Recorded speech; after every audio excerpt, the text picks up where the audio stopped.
Sa tuwing naririnig natin ang salitang akida, ano ang pumapasok sa ating mga isipan? Ano ba ang saklaw ng pag-aaral ng akida?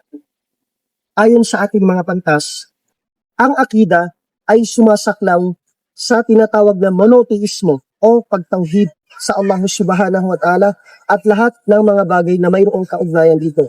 Kasama rin dito ang anim na haligi ng pananampalataya, ang paniniwala o pananampalataya sa Allah Subhanahu wa Ta'ala, pananampalataya sa kanyang mga anghel, paniniwala sa mga banal na kasulatan, paniniwala sa mga sugo ng Allah Subhanahu wa Ta'ala, paniniwala sa huling araw, at paniniwala sa kapalaran masama man ito o mabuti.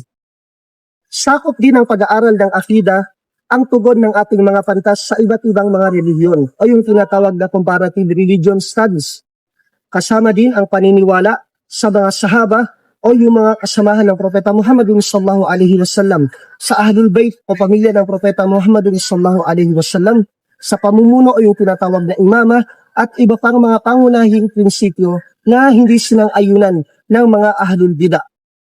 Ipinaliwanag ng Imam Abul Izz al-Hanafi rahmatullahi alayhi ang mga paksang saklaw ng akida at ang tamang pamamaraan ng pag-aaral nito. At ito ay base sa kung paano sinagot ng Propeta Muhammad sallallahu alaihi wasallam ang mga katanungan ng Jibril alaihi salam nang siya ay pumunta sa Propeta Muhammad.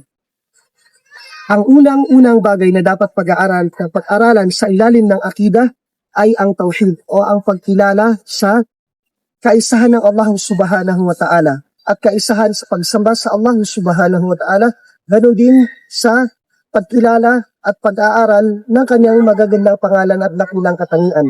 Gayon din ang anim na haligi ng pananampalataya na nabanggit natin kanina, ang paniniwala sa Allah Subhanahu wa Ta'ala, ang paniniwala sa kanyang mga anghel, ang paniniwala sa mga banal na kasulatan, ang paniniwala sa mga propeta at sugo ng Allah Subhanahu wa Ta'ala, ang paniniwala sa huling araw at paniniwala sa tinatawag na qadar o kapalaran, mabuti man ito o masama, at mga bagay na tinatawag na pangunahing pundasyon ng relihiyong Islam. Naway gabayan tayo ng Allah Subhanahu wa Ta'ala sa ating pananaliksik sa kaalaman. Ama ba'du, assalamu alaikum warahmatullahi wabarakatuh.